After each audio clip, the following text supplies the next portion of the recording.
بسم اللہ الرحمن الرحیم۔ السلام علیکم ورحمۃ اللہ وبرکاتہ۔ آپ تمام حضرات کی خدمت میں ضیاء حیات کی جانب سے موت کے 6 مراحل کے سلسلے کا دوسرا حصہ پیش خدمت ہے۔ جیسا کہ کل میں نے عرض کیا تھا کہ موت کے 6 مراحل ہوتے ہیں: یوم الموت، روح کا نکلنا، ترقی، حلقوم، داخلہ ملک الموت، امتحان، خیر و شر۔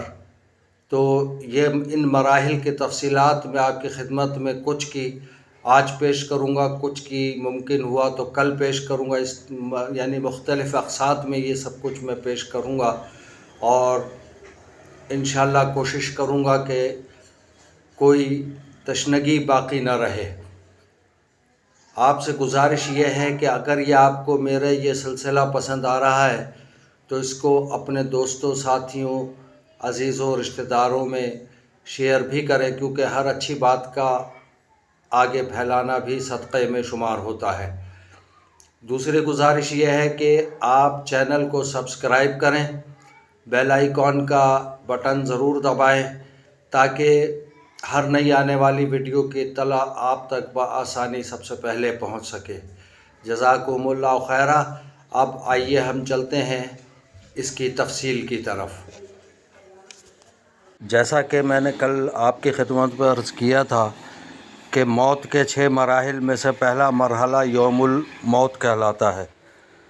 اس دن، یہ وہ دن ہے کہ جب انسان کی زندگی کا اختتام ہو جاتا ہے۔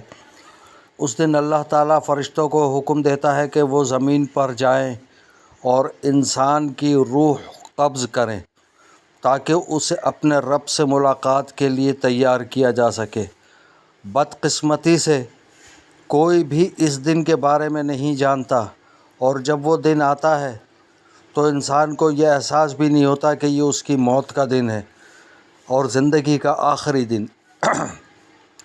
تاہم انسان اپنے جسم میں تبدیلیاں محسوس کرتا ہے۔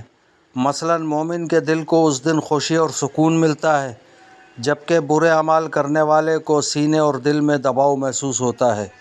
اس مرحلے پر شیاطین اور جنات فرشتوں کے نزول کو دیکھتے ہیں، لیکن انسان انہیں نہیں دیکھ سکتا۔ قرآن کریم میں اس مرحلے کا ذکر یوں کیا گیا ہے کہ اور اس دن سے ڈرو جس دن تم اللہ کی طرف لوٹائے جاؤ گے، پھر ہر جان کو اس کے کیے کا پورا بدلہ دیا جائے گا۔ یہ ترجمہ جو ہے میں نے سورہ بقرہ کی آیت نمبر 281 سے کیا ہے۔ اس کے بعد پھر دیکھیے دوسرا مرحلہ آتا ہے جو میں نے آپ کی خدمت میں عرض کیا تھا کہ روح کا بتدریجی نکلنا، یعنی کس طریقے سے روح جو ہے وہ نکلتی ہے۔ یہ مرحلہ پاؤں کے تلووں سے شروع ہوتا ہے۔ روح آہستہ آہستہ اوپر کی طرف بڑھتی ہے، ٹانگوں، گھٹنوں، پیٹ، ناف اور سینے سے گزرتی ہے، یہاں تک کہ وہ ایک مقام پر پہنچتی ہے جسے ترقی کہا جاتا ہے۔ اس مقام پر انسان تھکن اور چکر محسوس کرتا ہے اور کھڑا ہونے کے قابل نہیں رہتا۔ اس کی جسمانی طاقت ختم ہو جاتی ہے، لیکن وہ اب بھی نہیں سمجھ پاتا کہ اس کی روح جسم سے نکل رہی ہے۔ اب آتے ہیں تیسرے مرحلے کی طرف۔ تیسرا مرحلہ ترقی کا ہے۔ قرآن کریم میں اس کا ذکر یوں آیا ہے کہ ہرگز نہیں، جب روح حلق تک پہنچ جائے گی اور کہا جائے گا کہ کون جھاڑ پھونک کرے گا، اور وہ سمجھے گا کہ یہ جدائی کا وقت ہے، اور ایک پنڈلی دوسری پنڈلی سے لپٹ جائے گی۔ اس آیت کا ترجمہ میں نے سورہ قیامہ کی 26ویں سے 29ویں آیت تک کا کیا ہے۔ ترقی حلق کے نیچے کی 2 ہڈیوں کو کہا جاتا ہے جو کندھوں تک پھیلتی ہیں۔ وقیلا من راقن کا مطلب ہے کہ کون روح کو لے کر جائے گا، اور یہ وہ وقت ہوتا ہے جب لوگ ڈاکٹر یا ایمبولینس بلانے یا قرآن پڑھنے کی بات کرتے ہیں، لیکن انسان ابھی بھی زندگی کی امید رکھتا ہے۔ وَظَنَّ أَنَّهُ الْفِرَاقُ کا مطلب ہے کہ انسان کو موت کے قریب ہونے کا احساس ہوتا ہے، لیکن وہ اب بھی بقا کی کوشش کرتا ہے۔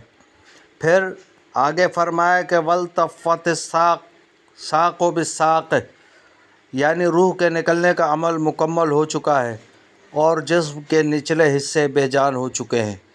تو یہ میں نے آج آپ کی خدمت میں 3 حصے پیش کیے ہیں۔ انشاءاللہ چوتھا، پانچواں اور چھٹا کوشش کروں گا کہ یہ میں کل آپ کی خدمت میں پیش کروں۔ یہ صرف اس لیے میں پیش کر رہا ہوں تاکہ میں اور آپ ہم سب فکر آخرت اور فکر موت کر سکیں۔ جزاکم اللہ خیرہ۔